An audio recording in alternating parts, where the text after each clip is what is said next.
ఇప్పుడే జీ5 app download చేయండి. చూడండి మీ ఫేవరెట్ టీవీ షోస్ ఎప్పుడైనా ఎక్కడైనా. టైంకి వచ్చావు సీత.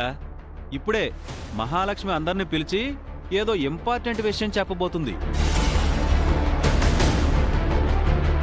ఏంటి మహా, అందరినీ పిలిచి ఏం చెప్పాలనుకుంటున్నావు?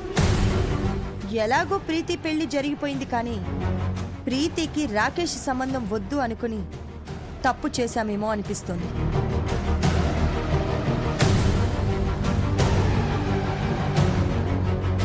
అవును మహా, ప్రీతికి ఆ సంబంధం చేసుంటే మనకు 100 కోట్లు కలిసొచ్చేవి. మన బిజినెస్ రెండింతలు అయ్యేది. అనవసరంగా మంచి సంబంధం వదులుకున్నాం. అదేంటి పిన్ని, ఆ రాకేష్ మంచివాడు కాదని సీత ఆధారాలతో సహా నిరూపించింది కదా. అవును కదా అర్చన, అందుకే కదా ఆ సంబంధాన్ని వదిలేశాం. మనుషులు ఎప్పుడు ఒకేలా ఉంటారా? రాకేష్ ఇప్పుడు ఎంతో మారిపోయి మంచిగా ఉంటున్నాడని తెలిసింది. అయ్యయ్యో, ఈ విషయం కాస్త ముందు తెలుసుంటే ప్రీతిని ఆ రాకేష్కి ఇచ్చి పెళ్లి చేసేవాళ్ళం కదా మహా.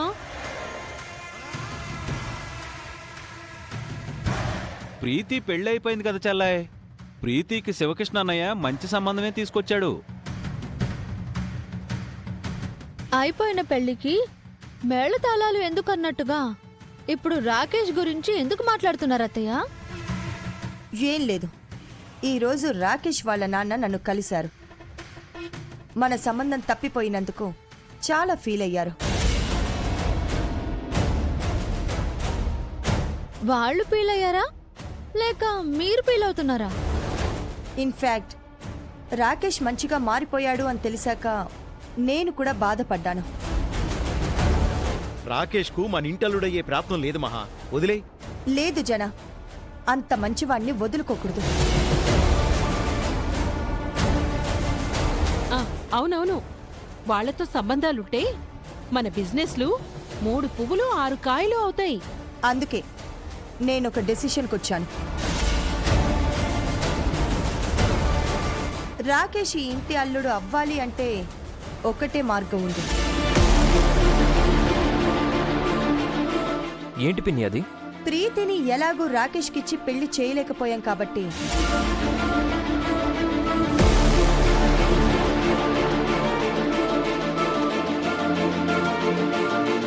ఉషాకిచ్చి పెళ్లి చేద్దాం అనుకుంటున్నాను.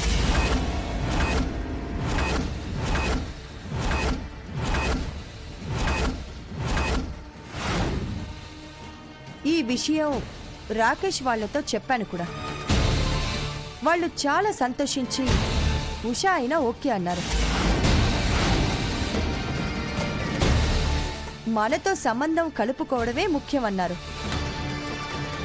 అర్చన, నువ్వేమంటావు? అదేలా కుదురుతుంది మహా? ఉషని రాకేష్కి ఇవ్వడం నాకు ఇష్టం లేదు. అదేంటి చిన్నత్త, ఇప్పుడే కదా రాకేష్ గురించి గొప్పగా చెప్పావు. ఆ సంబంధం చేసుకుంటే మన వ్యాపారం 3 పువ్వులు 6 కాయలు అవుతుంది అన్నారు. జీ5 యాప్ డౌన్లోడ్ చేసి అన్ని ఎపిసోడ్స్ పూర్తి ఉచితంగా చూడండి.